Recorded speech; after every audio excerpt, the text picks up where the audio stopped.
So let's go ahead and get into this. And here's a great example of separating truth from lies. And I guess this is a good segue into this because there is a huge swath of professing Christians right now that are just convinced, number one, God's totally done with the Jews. That the Jews that are there aren't even the real Jews. They're just imposters.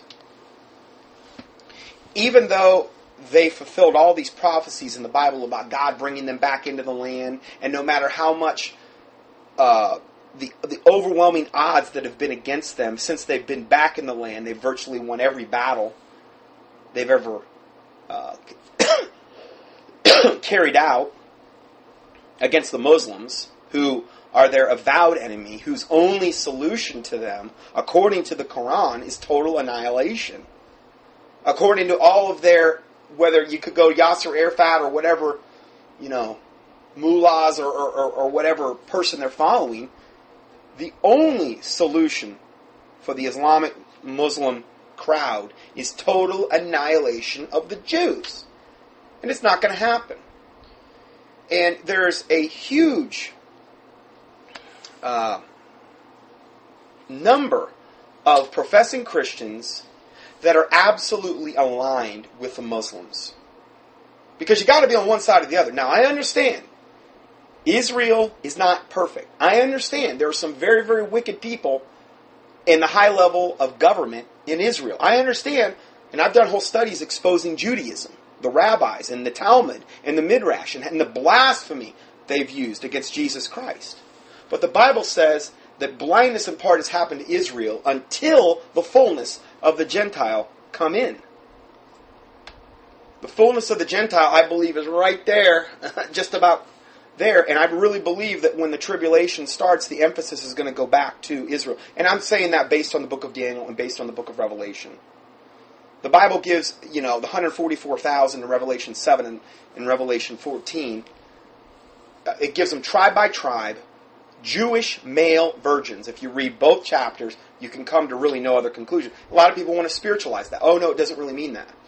Actually, those are the big one now. Is those are actually black people that are actually nothing against black people, but you don't know how many emails I've gotten requesting me to do a study on the black Hebrew Israelites that claim, oh, this one from this tribe from wherever Jamaica is this tribe, and they're superimposing it.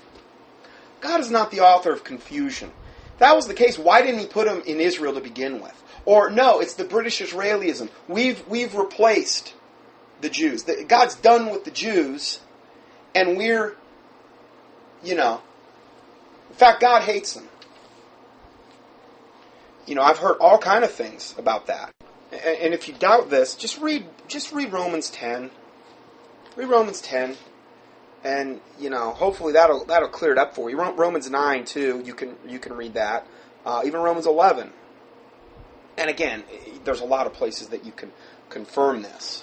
Okay? So, there's just a lot of this that goes on regarding this subject. And I think it's important, as I've said many times in the past, to have biblical balance in regard to Israel. I don't believe, like John Hagee does, that they get a get out of hell free card pass called ethnic salvation, where John Hagee has flat out stated that, and people like him that believe in ethnic salvation, that they don't need the gospel. They're going to heaven just by virtue of being, Jews. Well, that's ridiculous.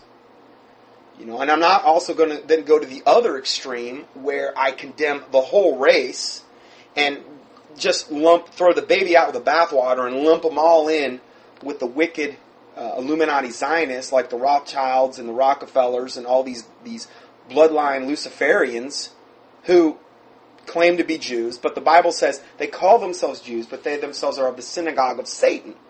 They're not real Jews in God's eyes. So, again, you can do a whole study on that. I've gotten into this in many other studies in the past. I just wanted to touch on that.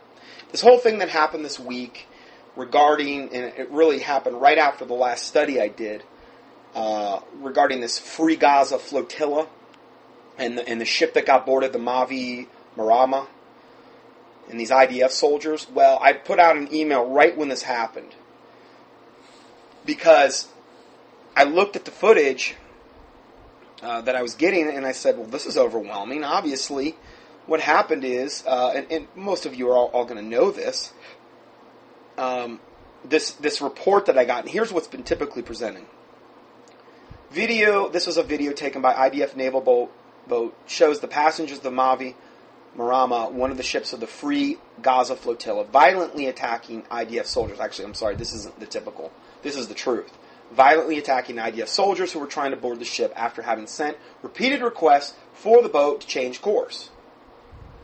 Large groups of passengers surrounded the soldiers, beat them with metal poles and chairs, and threw one soldier over the side of the ship. Now, you can watch this on the video. And the video is pretty clear. It's done with a night vision camera. It's obvious it's a night vision camera. My dad used to install security cameras, and it's a night vision, most likely IR, meaning infrared camera. Some passengers grabbed pistols from the IDF soldiers, IDF meaning Israeli Defense Force, and opened fire. As a result of the attack, 7 IDF soldiers were injured. 9 of the passengers were killed. The Free Gaza Flotilla had publicly insisted on their non-violent intentions. What a lie from the pit of hell that is, and we're going to look at that in depth. However, their violent attack on IDF soldiers was clearly premeditated. We're going to prove this. This isn't something that I'm going to give you my opinion on. We're going to show you what they said and what they did prior to this ever even happening. These very same people on this very same ship. But again, all of this is being repressed in the media. They had knives, metal rods, firebombs, and other items ready to use that were confiscated and photographed after the attack. And they show you this. I give you 3 videos you can watch here. The first one you probably should watch is where it shows the IDF Navy warning the flotilla as they're approaching. They're on the thing. They're doing it very politely. They're warning these people. Now, Israel has a right to blockade its own waters if it wants to. Do we in America have that right to blockade a ship that would come that we might be thinking is bringing weapons or who knows what? Or helping terrorists? Would we have that right? Would we ever be questioned? Or any country if they were going to stop a ship to inspect it? Or to put it at another port where those goods could be inspected? That's all they wanted to do. They're like, you just can't come in to this particular port. You can go to this other port, and your goods will be inspected, and then if they clear that, then they'll be shipped over land, and we'll help you do that. We'll help bring the aid in to the Gaza Strip. That wasn't good enough for these terrorists. Why? Because it was all premeditated. And again, we will get into this. You can watch the video. As soon as they're rappelling onto the ships, these IDF soldiers, and as soon as they're on the ships, they're being beat with, like I said, I saw slingshots on the thing. There was a whole bunch of marble bags that they had there. They were all kind of, the weapons that they had created. And they were beating them as soon as they got on board. They threw the one guy overboard, over the side. And then they started grabbing for their guns. Well, at what point was it okay for Israel to defend herself, the IDF soldiers? At what point was it? They had warned these people prior to them coming. They shouldn't have ever been there in the first place. And yet they defied that, saying, no, we're going to break through this blockade.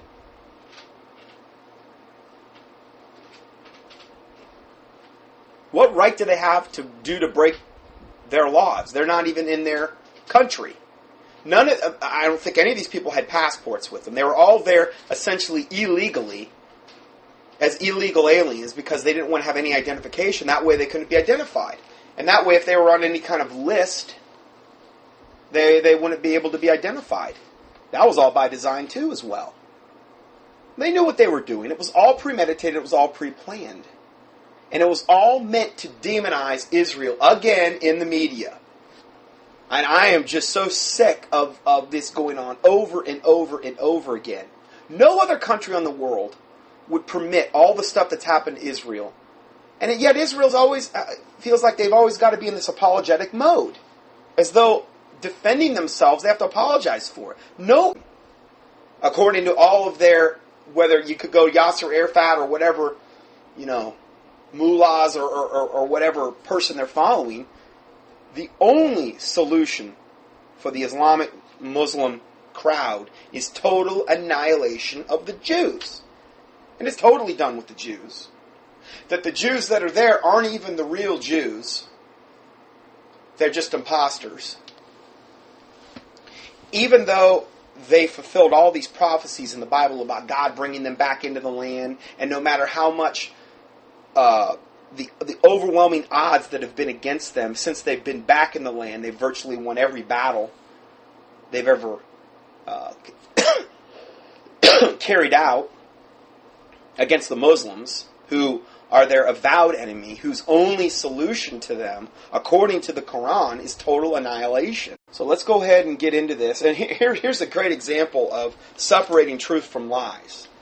And I guess this is a good segue into this, because there is a huge swath of professing Christians right now that are just convinced, number one, God's not going to happen. And there's a huge number of professing Christians that are absolutely aligned with the Muslims. Because you got to be on one side or the other. Now, I understand Israel